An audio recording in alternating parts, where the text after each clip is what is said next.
Tous les 6 mois, il y a un truc qui passe pas, les gamers ou les joueurs ou les gens qui regardent des vidéos réagissent en disant mais on nous traite mal. Et puis dans 6 mois, on rebelote parce que de toute façon, les gens à la télé, ils n'ont pas changé, d'opinion pour autant, ils ont 50 ans, ils voient leur fils qui fait des trucs bizarres, ils comprennent pas. Les jeux vidéo sont tout autour de nous. Ils s'imposent de plus en plus dans notre quotidien, sur nos ordinateurs, nos consoles, mais aussi nos smartphones et tablettes. Faut-il en avoir peur ? Bienvenue dans Vision de jeu. Nous allons, au fil de ce reportage, découvrir l'univers mystérieux, complexe et surtout très mal connu du monde vidéoludique. Si l'origine du jeu vidéo reste assez floue et sujette à débat, Oxo d'A.S. Douglas, réalisé en 1952, et Tennis for Two de William Higginbotham, réalisé en 1958, s'imposent comme étant les premiers du genre. Ceux-ci ne firent pas grand bruit auprès du grand public, qui lui attendent le célèbre Pong d'Atari en 1972. Pong fut le premier à être porté sur écran, abandonnant enfin le visuel austère d'un oscilloscope.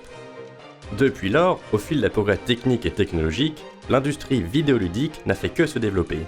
La relative jeunesse de l'univers du jeu vidéo lui porte préjudice. Mal connu et peu crédibilisé auprès du grand public, et malgré la constante progression de la vision portée à ce monde à part, régulières sont les controverses à son sujet. Souvent des jeunes qui passent leur journée derrière un écran à se goinfrer des meuporgs. Il y a des gens qui donc regardent d'autres gens en train de jouer. Voilà. Faut vraiment rien avoir à foutre de sa vie, quoi. Ouais, ou avoir envie de passer des niveaux à Pokémon. C'est une désolation totale ce que vous me racontez, Mathilde. Pour commencer, il est important de préciser quelques chiffres. En France, l'équité homme-femme est presque parfaitement respectée en 2013, avec 51% d'hommes pour 49% de femmes, contre 90% d'hommes en 1999. L'âge moyen des personnes jouant à des jeux vidéo était de 38 ans en 2013, contre 21 ans en 1999. Nous pouvons donc nous attendre à ce que ce chiffre augmente encore. Le jeu vidéo isolerait-il ? Au sens commun, il est probable que oui. Pour jouer à un jeu, il faut être devant son écran. Mais, en s'approchant un peu plus, on observe d'immenses communautés soudées de joueurs de différents jeux sur différentes plateformes. Avec les progrès continus d'Internet, les joueurs se rassemblent de plus en plus facilement entre eux pour échanger et discuter, parler de leurs jeux favoris, donner des conseils ou avis divers. Il est aussi important de remarquer ce que les jeux en réseau apportent d'un point de vue social. Même si les joueurs se contentent d'échanger par écran interposé, les discussions, elles, sont bien réelles. Sur certains jeux, tu avais un petit réseau, tu jouais avec des gens du Canada. En fait, ils font pas que jouer aussi. Je me suis aperçu que, en fait, je savais pas toujours à qui ils parlaient de l'autre côté, mais finalement, ils parlaient beaucoup comme s'ils étaient dans la même pièce. C'était pas que le jeu, en fait. Ils essayaient de se connaître, ils parlaient de leur famille, diverses choses. Par moments, c'était peut-être une interaction avec des gens que tu n'aurais pas connus à l'école ou autre. De solides liens peuvent se tisser de par ces interactions, allant de la simple amitié à la relation amoureuse stable et durable. Un nombre non négligeable de couples jouant à des jeux vidéo se sont rencontrés dans le cadre même de leur jeu favori. Au-delà de la simple discussion, il existe de très grands rassemblements liés à l'univers du jeu vidéo. Les joueurs peuvent se réunir pour faire ce que nous appelons communément une LAN. Aux origines, LAN, signifiant Local Area Network, ne désigne qu'un réseau local, une petite quantité de PC reliés entre eux par des câbles Ethernet. Mais aujourd'hui, le terme prend des dimensions tout autres. Si les premières LAN de jeux vidéo ne se contentaient que d'une dizaine d'amis maximum jouant ensemble, de gigantesques LAN de nos jours réunissent des milliers de spectateurs et des centaines de joueurs. En France, il existe notamment la Lyon eSport et l'Insalan, qui réunissent chacune chaque année plus de 200 joueurs et quelques milliers de spectateurs de tout âge. De saisissants tournois sont les têtes d'affiche de ces LAN, des centaines de joueurs s'affrontant seul à seul ou équipe contre équipe sur leurs jeux favoris, afin de remporter la récompense de leur tournoi. En pleine expansion depuis à peine une vingtaine d'années, le jeu vidéo compétitif prend des dimensions colossales. 1997, c'est là que commence l'e-sport, le sport électronique. Au Texas est créée la Cyber Athlete Professional League qui organisera des compétitions sur différents jeux jusqu'en 2008. Cette même année, elle organisera le premier tournoi de jeux vidéo professionnel sur le jeu Quake. Ce jeu de tir à la première personne est encore aujourd'hui considéré comme un maître dans sa catégorie. À l'époque, son mode multijoueur, optimisé et simple, favorise la création de communautés et le propulse dans le sport électronique naissant. 1997, Corée du Sud, les premières compétitions professionnelles de StarCraft, un jeu de stratégie en temps réel redéfinissant son genre, voient le jour. L'impact de StarCraft sur le pays est considérable. Le pays comptait 100 cybercafés fin 1997. Ce nombre sera multiplié par plus de 200 en à peine 3 ans. En 1999, en Corée du Sud toujours, la première chaîne de télévision de jeux vidéo professionnels, Angamnet, est créée et diffuse d'importants matchs de la scène e-sportive. Elle attirera dans les années à venir des millions de téléspectateurs, entraînant une perte de popularité des sports traditionnels. Les joueurs professionnels sont recrutés par des équipes, s'entraînent plusieurs heures par jour et poussent la connaissance d'un jeu à des détails d'une finesse qui peut sembler surnaturelle. Arrivés à ce niveau, ils jouent sur quelques secondes pour prendre l'avantage. Ils gagnent un salaire et concourent pour des tournois de plus en plus renommés. Les meilleurs deviennent de véritables stars médiatiques, au même titre que les athlètes de sport traditionnels ou des acteurs de cinéma. Des sponsors immenses, attirés par la croissance exceptionnelle de 25% par an, investissent des millions dans l'e-sport sud-coréen, comme Samsung ou SK Telecom. En 2000, elle crée la KESPA, qui peut être considérée comme la fédération sud-coréenne des jeux vidéo, et, avec elle, de nombreux circuits professionnels sur différents jeux. En 2010, le secteur e-sport de la Corée du Sud pesait 110 millions de dollars, dont 70% intégralement autour du jeu StarCraft Brood War. Le développement du sport électronique accélère, mais la Corée du Sud reste bien en avance dans ce domaine. En 2013, la grande finale de la saison 3 de League of Legends établit un record en réunissant plus de 32 millions de téléspectateurs. En 2015, The International 5, grand tournoi sur le jeu Dota 2, organisé par Valve, réunit la somme record de plus de 18 millions de dollars comme cash prize, la somme totale des prix, dont 6 millions de dollars allant uniquement aux vainqueurs. Une équipe ne se résume pas à ses quelques joueurs. Les équipes sont des structures complètes et complexes. Coach, manager, designer, commerciaux, publicitaires, autant d'éléments clés que dans une entreprise, afin de briller au-delà d'un jeu vidéo. Avec la popularité des matchs e-sportifs, est apparu le métier de commentateur e-sportif. Les experts du jeu vidéo analysent et commentent, souvent en direct, les parties des plus grandes stars du moment pour le plaisir d'un nombre de plus en plus important de spectateurs dans un format jeune, le streaming sur internet. Les spectateurs, appelés viewers dans ce domaine très anglicisé, se connectent via internet pour observer d'intenses matchs. Mais le monde compétitif ne représente qu'une infime partie du monde vidéoludique. Il existe bien d'autres moyens de gagner sa vie grâce aux jeux vidéo. En voici un exemple avec Adrien Nougaret, success story française du streaming de jeux vidéo. Adrien Nougaret, mais les gens me connaissent sur internet sous le pseudo de Zerator, et je suis un youtubeur, streamer de jeux vidéo. Donc en gros, je me filme en train de jouer à des jeux vidéo et les gens me regardent et viennent passer du bon temps en regardant la vidéo en direct. Je fais ça depuis 6 ans environ, le stream en direct. J'ai commencé en commentant des compétitions de jeux vidéo sur un jeu qui s'appelait StarCraft 2, et parce que les web TV sont nés un petit peu avec ce jeu sur internet. Et ensuite je me suis diversifié en faisant plusieurs jeux et j'ai traversé un petit peu les structures françaises qui faisaient du streaming. Je suis passé notamment par Team AAA, par Millennium, par Eclipsia, etc. Et finalement aujourd'hui, depuis là 1 an et demi, 2 ans, j'en fais de manière indépendante sur Twitch, donc pour mon compte avec mon entreprise que j'ai montée, etc. Le temps de préparation varie suivant le stream qu'on a, puisque ça dépend de l'émission qu'on fait, ça dépend du jeu qu'on va streamer. Est-ce qu'on a déjà joué au jeu? Si oui, on n'a pas grand chose à préparer puisqu'on sait à peu près ce qui va se passer. On a déjà toute notre régie de fête et les visuels qui sont prêts. Sinon, si on n'a jamais joué, il faut regarder un petit peu comment se passe le jeu. Qu'est-ce qui va être streamable dans le jeu? Qu'est-ce qui ne va pas l'être? Est-ce qu'on va pouvoir l'installer? Il faut l'installer avant, bien sûr. Il faut préparer le logiciel, il faut préparer s'il y a des patchs à faire, etc. pour pas être largué. Parfois je regarde aussi une vidéo YouTube de gameplay pour voir où placer ma caméra et où placer les assets que j'ai pendant le stream. Et donc voilà, ça fait partie de la préparation. Et parfois il y a aussi des émissions en duo, des émissions à plusieurs, où là on se retrouve avec les gens en question avant sur un logiciel genre TeamSpeak ou Skype ou quoi, et on discute de ce qu'on va faire un petit peu pour voir un petit peu comment ça se passe. Et sinon pour le temps moyen des streams, je stream environ 5 jours sur 7. Après ça varie bien sûr, mais généralement je stream entre 17h30 et 23h, c'est ça mes horaires. Donc je travaille en décalé, donc ça c'est la partie visible de l'iceberg. Et ensuite quand je coupe le live, je mets tout sur YouTube et je prépare les titres et vidéos, je fais les miniatures avec des gens qui m'aident, etc. Donc voilà comment ça se passe. Donc en gros j'ai des horaires de travail qui vont de environ 17h à minuit, minuit et demi, 1h du matin tous les jours.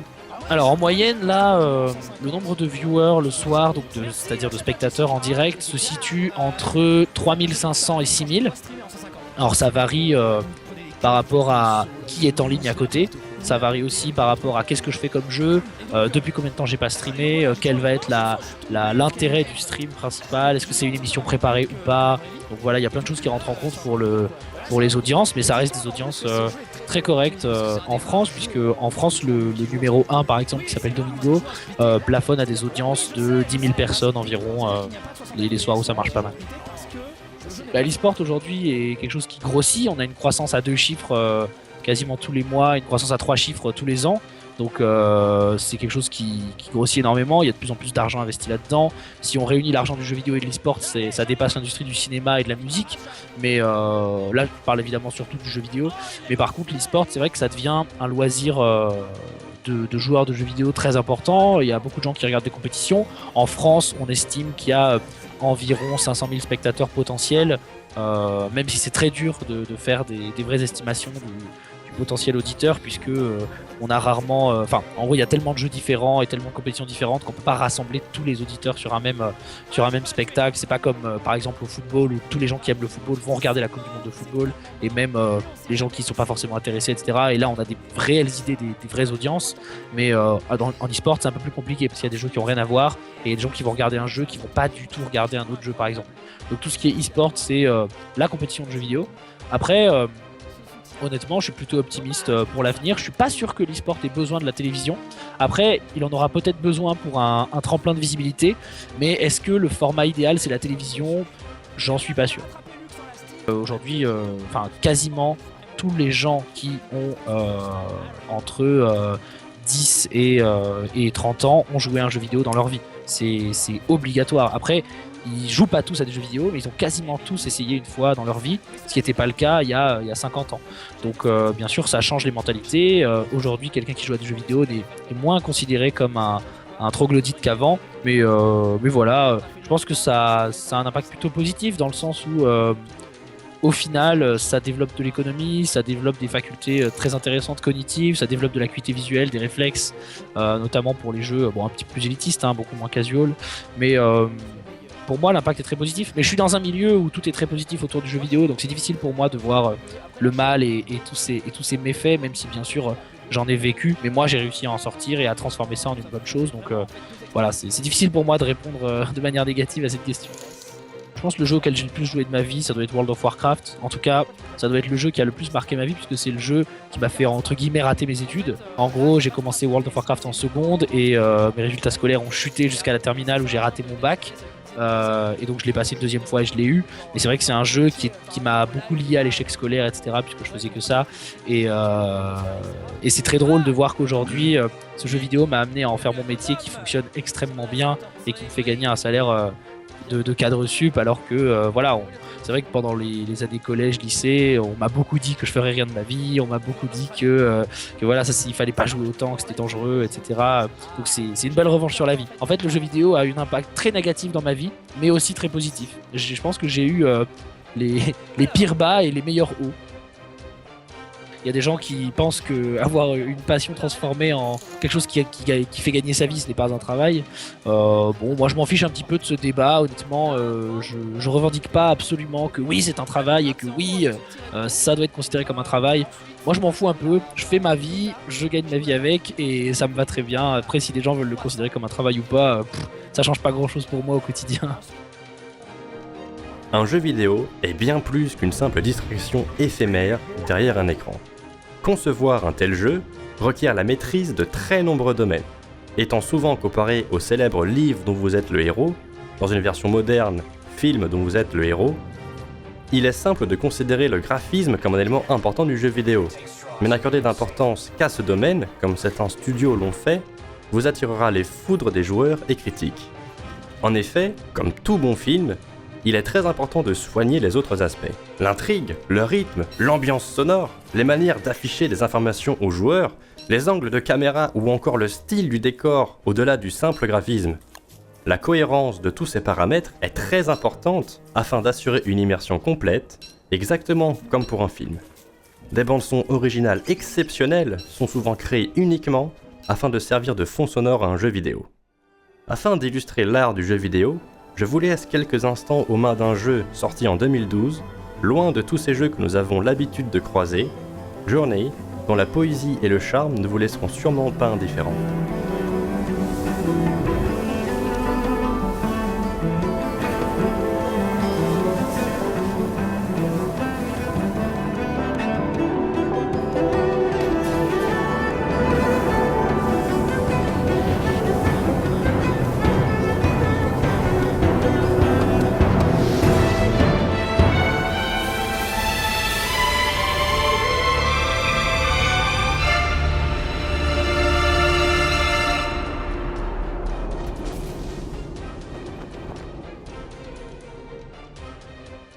Mais un bon film ne fait pas un bon jeu.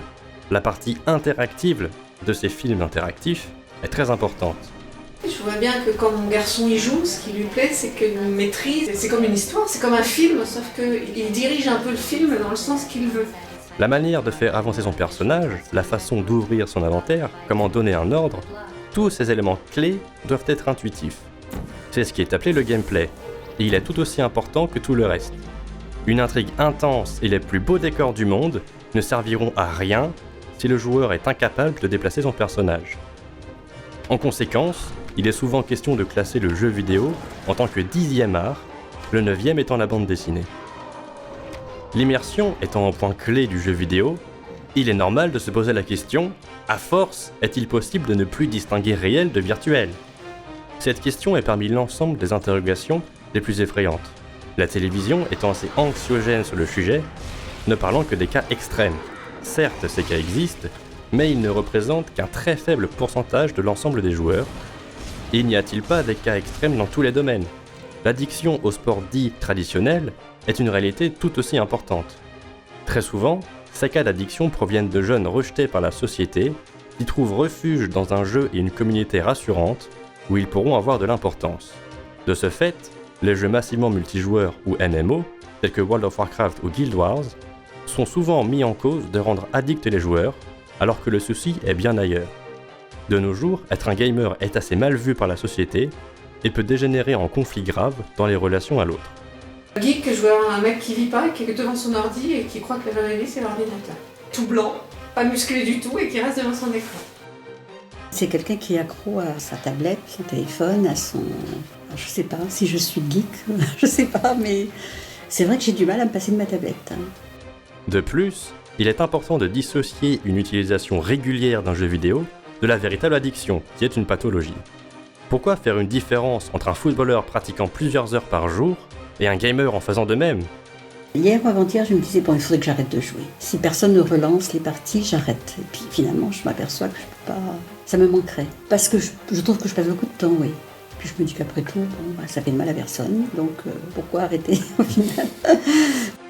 Il est important de remarquer aussi qu'à leur apparition, les romans ont posé le même genre de questions. Comment peut-on distinguer le vrai du faux lorsqu'on passe son temps à lire des livres de la fiction, du virtuel ? Ensuite, la même chose est arrivée à la photographie. Les gens pensaient alors que regarder des photographies rendrait fou et pousserait irrémédiablement le cerveau à vouloir reproduire ce qu'il avait vu. Un peu plus tard, même chose pour le cinéma. Toutes ces choses ne posent plus de problème aujourd'hui, donc nous pouvons raisonnablement penser qu'il en sera très vite de même pour le jeu vidéo. J'ai été surprise d'une réflexion d'un ancien une fois par rapport au livre. Moi par exemple, un livre qui est bien, c'est un livre qui a des écritures mais qui a aussi beaucoup d'images et de photos. Et ben lui, sa version, encore la génération d'avant, un beau livre, c'est un livre qui avait que des écritures. Parce que les images, c'est pas bien. Donc là, c'est peut-être pareil, si tu veux. C'est qu'une histoire de génération, hein. Les jeux vidéo sont souvent affublés de rendre violents par leur violence. Il est d'abord important de noter que les jeux violents représentent une minorité dans le monde du jeu vidéo, mais ils existent. Ensuite, nous vivons dans un monde extrêmement violent, où la violence même se banalise. Nos sports sont violents, nos films sont violents, nos séries sont violentes. La télévision est violente, notamment les journaux télévisés, diffusant de plus en plus d'images extrêmement violentes, de familles en larmes, d'accidents, de cataclysmes, de morts, d'exécutions. Ces reportages chocs sont d'une violence inouïe car bien réelle. Le tout à l'heure du dîner. Il est donc logique que certains jeux vidéo représentent cette violence ancrée dans notre société depuis toujours. De nombreuses études scientifiques ont démontré que, pour la grande majorité des joueurs, les jeux violents servaient de catalyseur. En effet, ils permettent de se défouler et de se calmer par la suite. Le fait de pouvoir réaliser des actions illégales dans un jeu vidéo permet aux joueurs de moins ressentir l'envie de faire ces choses interdites en vrai, puisqu'il peut les réaliser dans le cadre d'un loisir sans conséquences aucune dans un jeu vidéo, chez lui ou chez ses amis. Bien au-delà d'un simple passe-temps, les jeux vidéo permettent aux joueurs d'apprendre à travailler en équipe. C'est quelque chose qui peut être bien dans d'autres situations. Pour manager une équipe, je dis pas que ça va devenir un manager ou qu'il aura toutes les qualités pour. Disons qu'à son âge, quelqu'un, s'il fait pas ces situations-là, je pense pas qu'il ait d'autres situations pour le faire en fait. Et par ce biais, l'aide à la communication et aux interactions sociales. Quand on commence à jouer en équipe, je pense qu'on s'amuse plus et puis ça permet d'avoir une meilleure approche aux gens comme ça dans la vraie vie. Quand on va être devant quelqu'un, on va avoir plus de facilité à l'aborder si on s'est un peu entraîné comme ça avec un micro et tout. De plus, réussir quelque chose dans un jeu procure un sentiment de satisfaction plus ou moins intense selon la difficulté et aide le joueur à gagner en confiance en lui, ce qui est très important et valorisé dans notre société actuelle. Les études scientifiques démontrant les bienfaits du jeu vidéo se multiplient. Bien sûr, d'autres études affirmant le contraire sont publiées, mais il est important de toujours faire attention aux détails de ces études, positives comme négatives. En effet, beaucoup ne font que survoler le sujet et donnent des conclusions parfois un peu hâtives, mais de nos jours, les résultats fiables sont de plus en plus nombreux. D'après les études modernes, pratiquer régulièrement différents types de jeux vidéo permet de développer les réflexes, la dextérité ainsi que la vision périphérique. Ils offrent aussi aux joueurs une excellente coordination au niveau des mains, ce qui fait que de nombreux chirurgiens pratiquent ou ont pratiqué le jeu vidéo. La difficulté d'un jeu pousse le joueur à toujours progresser, à admettre ses erreurs et à les corriger. Une des conséquences directes, il a été démontré que la très grande majorité des gamers ont leur permis de conduire du premier coup. Ensuite, les gamers prennent en moyenne leurs décisions plus rapidement, s'adaptent plus facilement à différentes situations et gèrent mieux le stress. Petite anecdote non sans signification. Irlande, 2014. Un grand-père conduit son petit-fils de 11 ans sur une autoroute au nord de Dublin. Soudain, le grand-père est pris d'un malaise et perd connaissance à 120 km/h sur l'autoroute, le pied coincé sur l'accélérateur. L'accident semble alors inévitable. Mais son petit-fils réagit alors instantanément. Il attrape le volant et slalome entre les voitures pour sortir de la circulation, puis il dévie la voiture sur le bas-côté, utilise la rambarde de sécurité pour réduire la vitesse de la voiture, puis, une fois la vitesse suffisamment réduite, il décide de terminer sa course contre le mur d'un château afin d'enfin stopper le véhicule. Souffrant d'une fracture du crâne, il parvient tout de même à extraire son grand-père du véhicule. Les deux s'en sortent et se portent désormais très bien. Le petit-fils annonça alors à la presse fascinée qu'il s'était rappelé des parties qu'il avait faites dans le jeu GTA V et avait reproduit ce qu'il avait appris afin de réduire les dégâts et d'éviter le drame. Ce jeu était sa seule et unique expérience en matière d'accident de la route. Les jeux vidéo, apparus dès les années 50, évoluent en permanence. La montée en puissance de tout un nouvel univers se fait depuis près de 60 ans. Sa relative jeunesse, l'incompréhension et la réticence envers le changement ne l'aident pas. Il fait peur. Mais les choses changent. Nous l'avons bien vu, cette nouvelle tendance est très forte et apporte ses bénéfices à la société. Nous n'avons donc aucune raison d'en avoir peur. Bien sûr, comme toute chose, ils comportent des risques, mais ils sont connus et limités, ce qui confère aux jeux vidéo une maturité grandissante ainsi qu'un avenir très prometteur. À titre de comparaison, le jeu vidéo potentiel 10e art a dépassé le cinéma 7e art en termes de chiffre d'affaires en 2002. D'après quelques estimations, il est aussi question qu'il dépasse celui de la Formule 1 d'ici à 2020. Le gouvernement français a dépêché 2 parlementaires, un sénateur et un député, afin d'étudier l'e-sport et peut-être le reconnaître en tant que réel sport en France. Les choses changent et ce changement passe par vous. Meuporg, à se goinfrer des Meuporg, souvent des jeunes qui passent leur journée derrière un Meuporg, voilà. Meuporg, ça s'appelle comme ça. je suis désolé. Ça s'écrit comment? Ça s'écrit MMMEOPRMMEOPROPPPG. Voilà. Meporg étant le nom barbare qui désigne les jeux de rôle en ligne auxquels on prend part avec d'autres compagnons virtuels. Meporg, à se goinfrer des Meporg, souvent des jeunes qui passent leur journée derrière un Meporg. Bon, bah, il vaut mieux le voir écrit. Exactement. De le prononcer. C'est difficile à dire. Meporg. Voilà. La vie quotidienne peut vite vous rendre accro et vous faire perdre aux jeux vidéo. Comment? Voilà.